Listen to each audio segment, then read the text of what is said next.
Eh bien le bonjour tout le monde. Alors on se retrouve aujourd'hui pour un petit essai sympa et une coupe de cheveux de merde parce qu'il y a du vent. Alors vous m'excuserez s'il y a des bruits de vent sur la vidéo.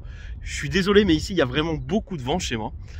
D'ailleurs ça se voit, regardez un petit peu ce paysage avec de la neige un peu partout. Donc allez c'est parti, je vous présente cette petite Audi RS6. Regardez ça un petit peu comme c'est beau. Une Audi RS6 C5, donc une Audi RS6 de 2002. La toute première RS6 qui aujourd'hui, on est en 2023, elle a 21 ans. Donc en 2022, quand je l'ai achetée, la voiture avait tout pile 20 ans. C'est cette voiture-là qui a ouvert la route à tout ce qui était break sportif. Donc break de chasse, et c'est bon, n'ouvrez pas le débat, break de chasse. Moi pour moi, c'est un break croisé d'avion de chasse, c'est un break de chasse. Regardez ça. Ah, ça fait plaisir. Donc en fait, comme vous le savez, avant j'avais une Audi S6 C5. Cette Audi S6, je l'ai vendue. Et j'ai racheté cette Audi RS6. Pour moi, c'était vraiment le but ultime. Bon, on fait un petit tour vite fait de l'extérieur. Ensuite, je vais rentrer dans la voiture et je vais vous expliquer tout le reste en roulant. Parce que je vous cache pas qu'il fait très froid chez moi. Alors au niveau des jantes, elle a les jantes d'origine, c'est-à-dire les jantes Audi en 19 pouces. Avec le freinage d'origine aussi. Regardez-moi ce freinage. C'est des étriers 8 pistons, 6 pistons, je sais plus. J'ai plus ça en tête, il fait trop froid, je suis anesthésié. Avec des disques montés sur bol. Et le freinage en fait, j'ai pu comparer ça à une Audi R8. C'est exactement les mêmes étriers qu'une Audi R8. Donc je pense que la R8 a réutilisé les étriers de la RS6. Tout simplement. Dans le genre de truc un petit peu atypique aussi sur cette voiture, on a le double vitrage. Regardez l'épaisseur des vitres.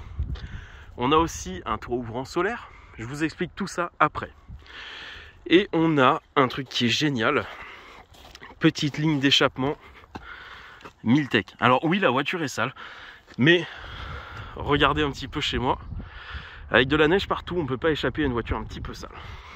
De derrière, c'est vraiment quelque chose. Là, on s'en rend pas trop compte. Mais sur la route, la voiture est vraiment très large. Avec, à l'ancienne, la petite antenne avec le GPS. Voilà, c'est ce qui fait son charme aussi à la voiture. En fait, on est typiquement entre le moderne et l'ancien avec cette voiture-là. C'est-à-dire entre les nouveaux breaks, les nouvelles coupes de voitures et les anciennes, un petit peu comme la S4, etc. Alors, dans le genre de truc un petit peu cool aussi, on a 4 combinés filetés. Je sais pas si on les verra d'ici. Voilà, on entrevoit ici. C'est 4 combinés filetés KW. Donc avec 4 combinés filetés, la voiture a un comportement qui est vraiment excellent. Et ensuite la cathédrale, que dis-je, la basilique, le recueil des mécanos. Alors à une main c'est un peu chaud. Hop là. Voilà, le V8 biturbo. Bon là encore une fois, je le nettoie assez souvent mais ça salit assez vite. Donc on voit pas grand chose en fait dans l'absolu puisque on a la boîte à air qui est sur le dessus, on a les petits caches en carbone. D'ailleurs petite anecdote, les deux caches en carbone ça se trouve plus en neuf, mais d'occasion les gars vendent ça dans les 1000 €, c'est incroyable. Mais sinon il n'y a pas beaucoup de place là-dedans. Voilà, les durites de turbo en silicone qui sont neuves, mais ouais il y a vraiment zéro place quoi. Allez on referme ça, hop là, voilà. Et de devant, ce que j'adore, c'est cette coupe là. Là. Et alors croyez-moi, pour l'avoir déjà vu de l'extérieur la voiture, quand vous avez ça qui arrive dans le rétro, tu sais que le mec quand il te fait des appels de phare, tu te pousses parce qu'il est voie de gauche sur l'autoroute et il en a rien à foutre avec sa RS6. C'est génial. Bon voilà, on va aller discuter un petit peu plus de tout ça à l'intérieur de la voiture parce que je vous jure, il fait vraiment moins 1000 chez moi. Alors en attendant que ma GoPro fasse sa mise à jour, je vous montre un petit peu l'intérieur de la RS6. Voilà, c'est un intérieur d'Audi A6, mais avec quelques petites touches en plus. Donc en zoomant un petit peu, regardez. Tous les inserts sont en carbone et en vrai carbone. Donc celle-ci c'était l'Audi RS6 avec le pack carbone. Ça existait aussi avec des boiseries et croyez-moi avec les boiseries c'est pas... Non, c'est pas joli. Donc on a du carbone aussi ici et on en a carrément sur le levier de vitesse. Donc il y en a un petit peu partout. Voilà. Ici on a bien sûr la coudoir avec tout le bordel à l'intérieur. Les sièges sont des récarreaux comme dans mon ancienne S6, mais là on a des récarreaux noirs. La banquette arrière est en récarreau aussi. Voilà, et banquette chauffante bien sûr. Ciel de toit en Alcantara avec le toit ouvrant en 2 positions, regardez. Je peux soit le mettre comme ça, soit je peux l'ouvrir complètement.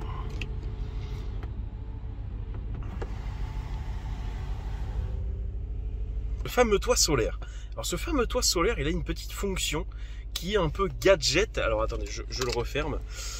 C'est un petit peu gadget, mais c'est tellement utile. En fait, ce toit solaire, il vient alimenter la ventilation intérieure de la voiture autonome. C'est-à-dire qu'en fait, on laisse la voiture en plein soleil et par elle-même et par le panneau solaire, voilà la GoPro qui fait des siennes, la voiture vient se ventiler. Et donc en fait, quand on laisse la voiture en plein soleil, qui fait 40 degrés dehors, il fait pas 50 degrés dans la voiture. Non, il fait un petit 25 degrés constant. Voilà, c'était l'accessoire, enfin c'était l'option d'époque. Mais quand on y réfléchit, c'est vrai que c'est génial. Mais ça doit coûter tellement cher à développer. Donc ensuite, en petite option sympa, on a aussi le double vitrage. Voilà, attendez que ça fasse le focus. Voilà, on a le double vitrage. Donc en fait, c'est deux vitres collées l'une à l'autre. Alors, si j'appuie sur le bon bouton, ce serait mieux. Alors, ce double vitrage, il est génial dans le sens où, en fait, ça insonorise la voiture, mais c'est impressionnant. C'est-à-dire qu'on peut être à 130, 150, 200, 250, 300, il n'y a aucun bruit de vent. Aucun bruit de vent. C'est impressionnant. La sonorisation, elle est, c'est aussi bon que du double vitrage de maison, en fait. Donc dans le genre, alors, vous inquiétez pas, ce petit voyant là, c'est parce que j'ai le troisième feu stop qui déconne. Voilà, un petit coup de Karcher un peu trop près. Alors la fameuse boîte auto Tiptronic avec un mode donc marche arrière, neutre, drive, sport. Et quand on est en drive, on balance sur le côté et on a les palettes, donc les petites palettes qui sont ici, voilà, derrière le volant. Et donc ça, en 2002, les petites palettes, croyez-moi, c'était génial. Alors ça c'est pareil, c'est un accessoire, une option, mais le réglage de volant électrique, regardez. Et il y a un truc qui est génial, c'est que quand je coupe le contact, le volant se rétracte dans la colonne pour pouvoir laisser sortir le conducteur. Je rentre, je remets le contact et le volant se remet vers moi. Ça, c'est absolument génial. Ensuite, voilà, hein, les petits cendriers. On a l'écran, bien sûr, avec le GPS. L'écran qui d'ailleurs est inclinable.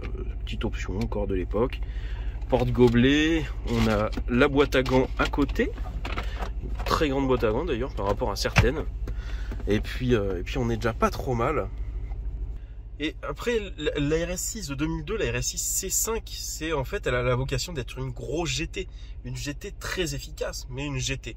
Bon, c'est pas une sportive. La voiture pèse quand même 1 tonne 9, 140 je crois, donc pas 2 tonnes. Elle pèse pas 2 tonnes, elle pèse 1 tonne 9 et quelques. Mais avec les combinés, elle a un très bon comportement. Et voilà, en fait, le V8 biturbo dans cette caisse de 2 tonnes, c'est vraiment c'est la GT. Bon, par contre, c'est hyper efficace en quattro, mais ça reste une GT. C'est hyper confortable. La voiture, j'ai fait 800 km, je crois, pour la ramener. J'étais tellement bien dedans. D'ailleurs, il y a tellement de place. Regardez, la fin de la voiture se finit là-bas. Hein. Il y a tellement de place que quand je l'ai ramené, j'ai fait ça en 2 jours et j'ai dormi dedans avec un matelas gonflable carrément. On peut faire du camping en RS6. Allez, c'est parti. Donc je vais caler ça c'est pour caler le portable ici. Alors, déjà en conso moyenne, on va parler de la conso moyenne. Alors ce qui est affiché ici, c'est la vérité. Donc on est bel et bien à 26 litres au 100. En fait, j'oscille entre 23 et 26 litres au 100. C'est-à-dire que j'ai un réservoir qui fait 80 litres. Et je fais péniblement 350 bornes avec. C'est aussi une des raisons pour laquelle je vais revendre cette voiture-là. D'ailleurs, vous aurez bientôt la présentation de la nouvelle en vidéo. Mais croyez-moi, par les temps qui courent à 2 € le samplon, c'est vrai que même si ça reste une voiture du dimanche, en fin de compte, on peut pas faire grand-chose avec. Parce que quand tu comptes que tous les 350 bornes, tu dois refaire le plein, que tous les 350 bornes, tu dois remettre 160 balles, même si tu as les moyens, ça fait chier quand même. Alors moi pour le coup, vous savez que je suis un petit peu pro éthanol, donc celle-ci je ne l'ai pas encore passée à l'éthanol et je le ferai pas du coup. Hop là, allez, ça part.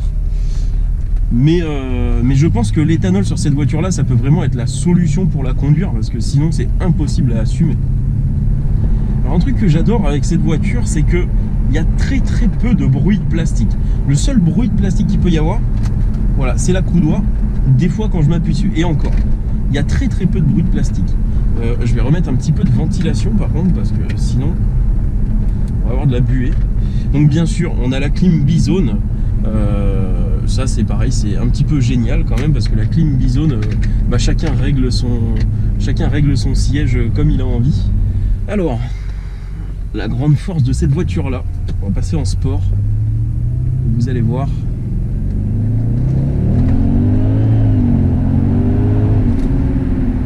C'est insane. J'ai même le temps de m'arrêter ici. En fait, je fais pas vraiment de départ arrêté, mais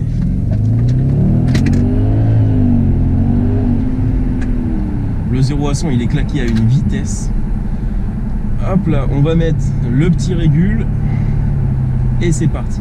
Voilà, avec les palettes, en fait, je contrôle mon truc, je me mets en deux. Alors du coup, il faut savoir que celle-ci, donc la RS6 C5, a un V8 biturbo, le V8 4 litres 2 biturbo, et il est génial.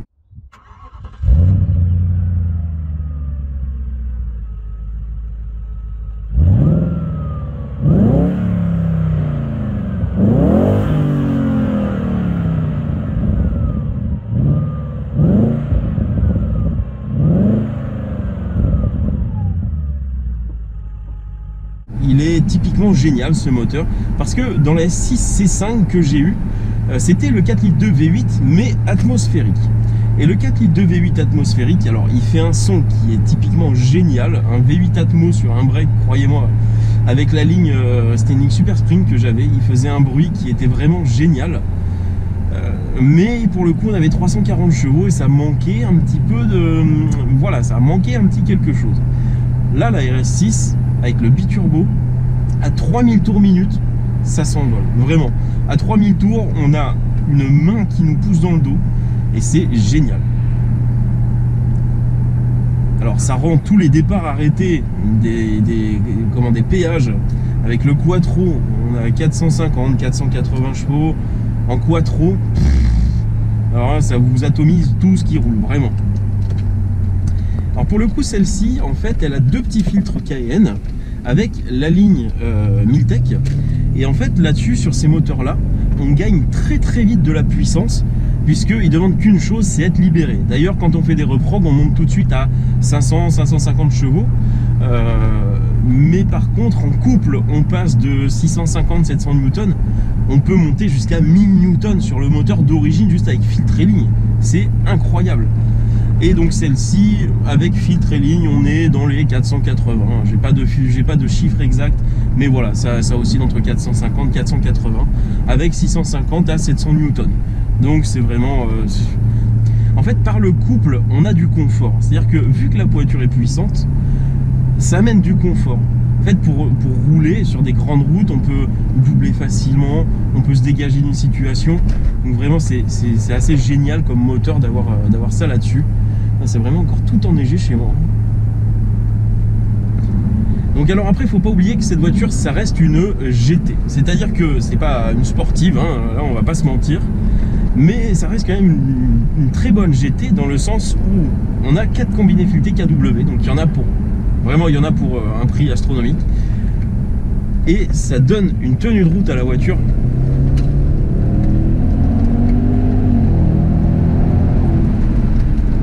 C'est incroyable.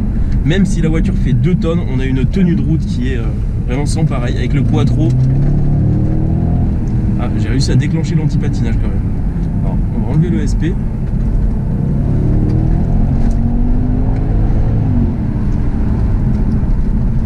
Alors le problème, c'est que on a envie de la conduire tout le temps comme ça. Mais si on la conduit tout le temps comme ça, bah là c'est même plus du 26, 23, 24, 25 litres, 26 litres au 100. Là après, là on passe sur du 30 litres au 100, du 35 litres au 100. C'est vraiment la conso de ce moteur, elle est astronomique. Je n'avais jamais vu ça. Mis à part peut-être une Mazda RX-8, et encore, une RX-8 n'arrive même pas à battre la conso de ce moteur. Et voilà, on va dire, là, sur des petites routes comme ça, c'est pas trop son territoire. On va dire que son territoire, ça va être les grandes courbes rapides. Sur les grandes courbes rapides, par contre, ça tient, c'est impressionnant. D'origine, en fait, on est chaussé en 19, avec 4 pneus en 255 de large. Donc, vu que c'est du quattro, voilà, on a les 4 mêmes pneus aux 4 coins. C'est le quattro qui fait ça, mais 4 x 255 avec des KW, avec le quattro, Et avec le V8 biturbo, ça donne quelque chose qui est incroyable. Vraiment, je pense que si on n'a pas testé de quattro sur un moteur puissant, on ne peut pas trop se rendre compte du délire. Et d'ailleurs, j'ai pu tester ça, donc 480, 450, 480 chevaux en quattro sur la neige. C'est pas difficile, c'était une route à 3 voies. Voie de gauche, ça arrivait dans l'autre sens. Voie de droite, c'était mon sens et les gens étaient en galère parce que c'était une montée. Et ça, je suis passé voie centrale sur 15 cm de poudreuse. La voiture, elle s'en foutait complètement. Alors, j'ai enlevé le SP, je me suis mis en manuel et je traçais ma route. Mais en fait, les gens, que ce soit en traction ou en propulsion, même certains avec des chaussettes, avaient du mal à monter. Ça, pneu été, Pirelli P0, et vas-y, c'est parti. Vraiment, et j'ai un ami qui a une E46, une 320 CI E46 en propu. On a essayé une propu sous la neige, donc ma Toyota Supra MK3, que je vous présenterai aussi. On a essayé ça sous la neige, c'est pas difficile. À un moment, on s'est tanké dans une montée, plus moyen de bouger. J'ai réussi à repartir en mettant une roue dans la terre, heureusement. Mais sinon, impossible de faire quelque chose. On rentre, on prend la RS6, aucun souci. Limite, j'avais même pas l'impression qu'il y avait de la neige. Mis à part sur les freinages, j'avais même pas l'impression qu'il y avait de la neige. Alors le problème, c'est que quand on manœuvre avec ça, ça braque très bien, mais la voiture fait quand même 5 mètres. Et donc, faut pas manœuvrer n'importe où.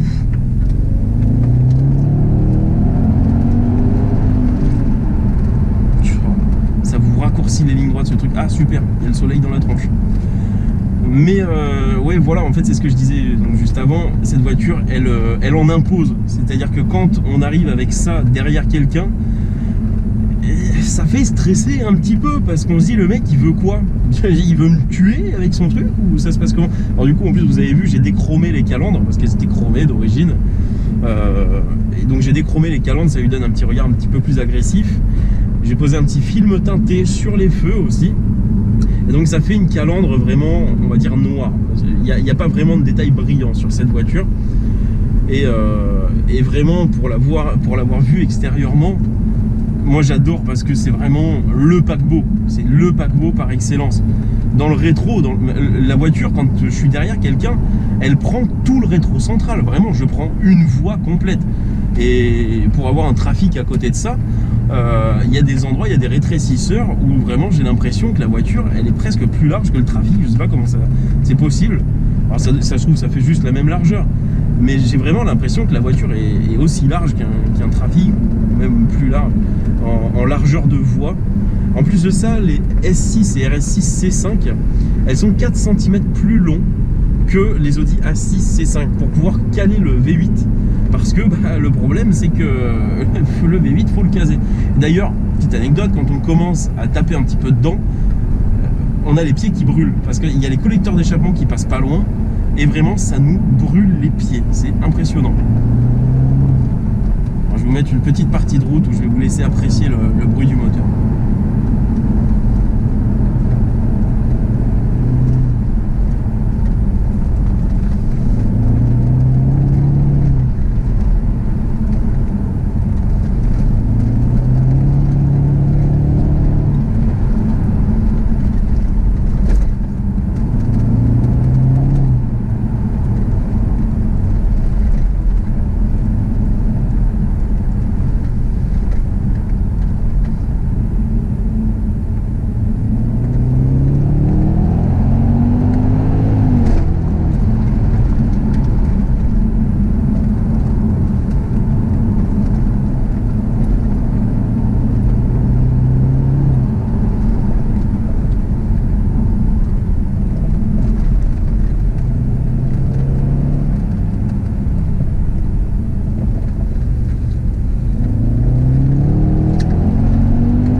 Pas réellement beaucoup le moteur. Ça, c'est le problème des gros moteurs turbo, c'est que les turbos viennent casser le bruit, mais on n'a rien sans rien.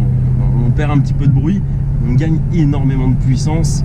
Alors je vais mettre mon petit régule, hop là, régulateur. Et ma foi, cette voiture, je l'adore. Voilà, en fait, cette voiture, je l'ai achetée parce que quand j'étais gosse, pour moi, l'Audi RS6 c'était le Graal. C'est-à-dire que oui, il y a les féfés, il y a les lambeaux, il y a tout ça, mais c'est pas des voitures réellement exploitables sur route. On se fait pas réellement plaisir. Et puis même, c'est des voitures qui valent tellement cher.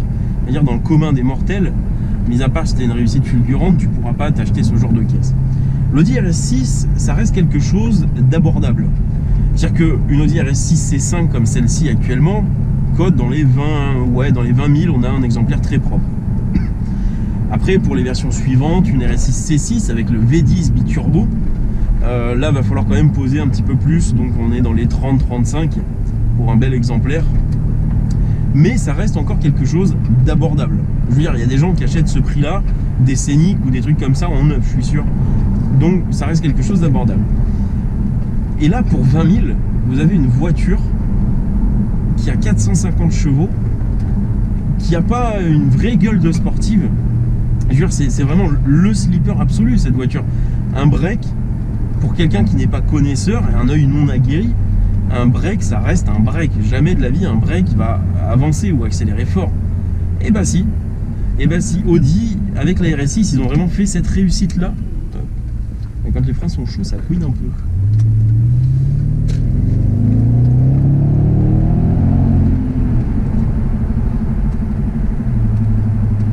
Allez, 90. J'ai un petit bruit de roulement d'ailleurs, je soupçonne un disque de commencer à voiler.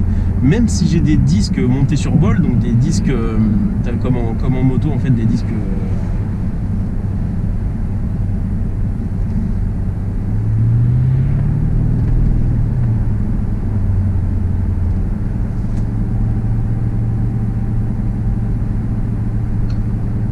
Ça y est, je viens de retrouver le nom. Donc comme en moto, on a des disques flottants, des disques montés sur bol, ça s'appelle en voiture, avec des énormes étriers. Je pense qu'avec le temps, ça a commencé à voiler, donc on entend ce petit cloc-cloc, mais c'est pas méchant, hein, franchement, pour avoir fait des gros freinages avec. Donc sur des routes en fait où ça le permet, la petite anecdote, c'est que cette voiture-là, elle était limitée à 250, elle était donnée à 250 pour en 2002, neuve. Mais moi je vais vous dire un truc, cette voiture c'est impossible que sa VMAX soit 250. Pourquoi? Parce que quand on met pied-tôle et que la voiture accélère, le 250, on est toujours en 4. La 5, donc c'est une boîte automatique 5 rapports, la 5e passe entre 260 et 270. Et ensuite, la voiture, on monte entre 3,20, il y en a certains qui ont réussi à prendre 3,30 avec cette voiture-là. On prend très facilement 3,10, 3,20. Voilà. Allez, on s'en refait une petite.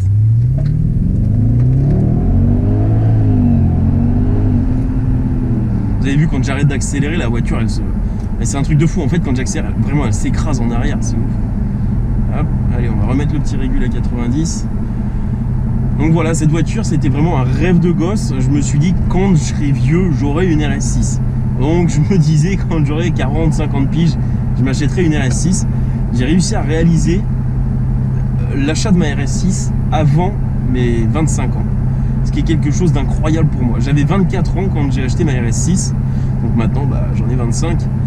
Et pour moi, c'est un truc d'incroyable d'avoir pu m'acheter ce modèle.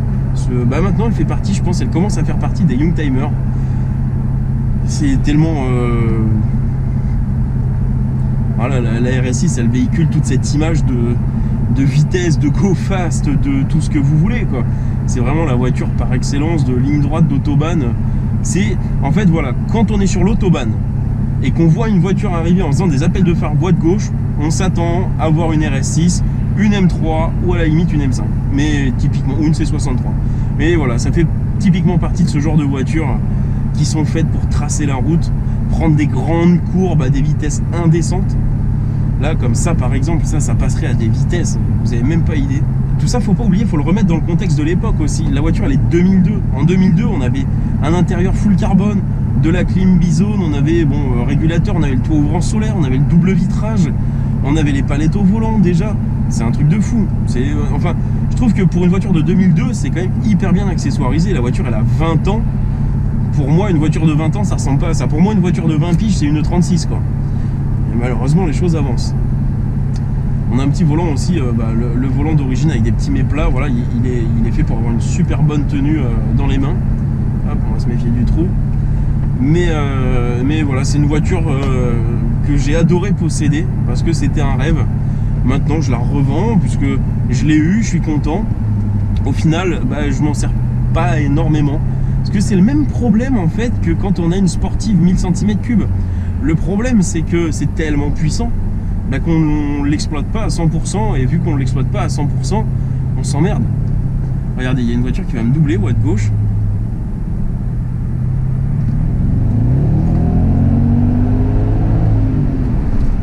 C'est indécent. Et me voilà revenu à la maison avec la grosse. Par contre, chose pratique, c'est que comme mon garage est bien isolé, quand je rentre la RS6, le moteur met tellement de temps à refroidir, ça me chauffe le garage de 4 à 5 degrés. Nickel, pas besoin de chauffer, on chauffe à la RS6, c'est mieux que le bois de chauffage. Bon, en tout cas, écoutez, merci d'avoir regardé la vidéo. J'espère que vous aurez pu un petit peu ressentir ce que je ressens avec cette voiture. Le kiff qu'on peut avoir avec un break comme ça, c'est juste essayer, c'est l'adopter. Vraiment, les gros GT comme ça, l'essayer, c'est l'adopter. Les breaks de chasse aussi, voilà, c'est génial. Écoutez, en tout cas, je suis bien content d'avoir partagé ça avec vous. Si vous avez des questions sur cette voiture, n'hésitez pas, les commentaires sont là pour ça. Et puis, on se donne rendez-vous à la prochaine. La prochaine vidéo, ça traitera sûrement de ma Toyota Supra. Donc, écoutez, on se donne rendez-vous pour la prochaine vidéo. Allez, tchuss tout le monde!